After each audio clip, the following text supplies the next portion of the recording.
জামাতের যে সকল দফা টফা এগুলি সবই হলো নির্বাচনটাকে ভণ্ডুল করার জন্য। ওরা আওয়ামী লীগ নাই, এই কারণে বিএনপি ক্ষমতা আসবে, এটা তারা সহ্য করতে পারে না। আমি জানি কিয়ামত পর্যন্ত বাংলাদেশে জামাত কখনো রাষ্ট্রীয় ক্ষমতায় আসবে না।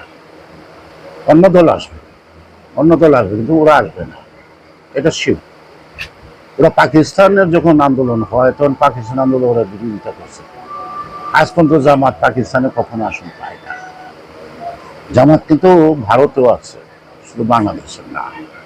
তো সেই কারণে সাধারণ মানুষের ভাবনাকে যারা উপলব্ধি করতে পারে না, তারা কখনো সাধারণ মানুষের ভাষা না বুঝে তাদের মতলব হাসিল করতে চায়।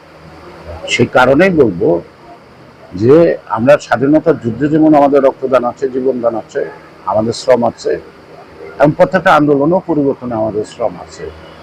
যারা বেসিক ৭১ সালকে স্বীকার করে না, যারা স্বাধীনতাকে স্বীকার করে না, যারা বলে পাকিস্তান ভারতের যুদ্ধ হয়েছে, স্বাধীনতার যুদ্ধ হয় না, তাদের কথা শোনা, গুরুত্ব দেওয়ার সময় বাংলাদেশের মানুষের নাই। তারা যারা ষড়যন্ত্র করুক, নির্বাচন বানচাল করার ষড়যন্ত্র করবে, এটা আজকে দেখেন জামাতকে ব্যান করছে আওয়ামী লীগ সরকার। আমরা এটা সমর্থন করি নাই, কিন্তু আওয়ামী লীগ ব্যান করছে, এটা নাস্তা আছে। আবার আওয়ামী লীগ ভোট করতে পারবো না।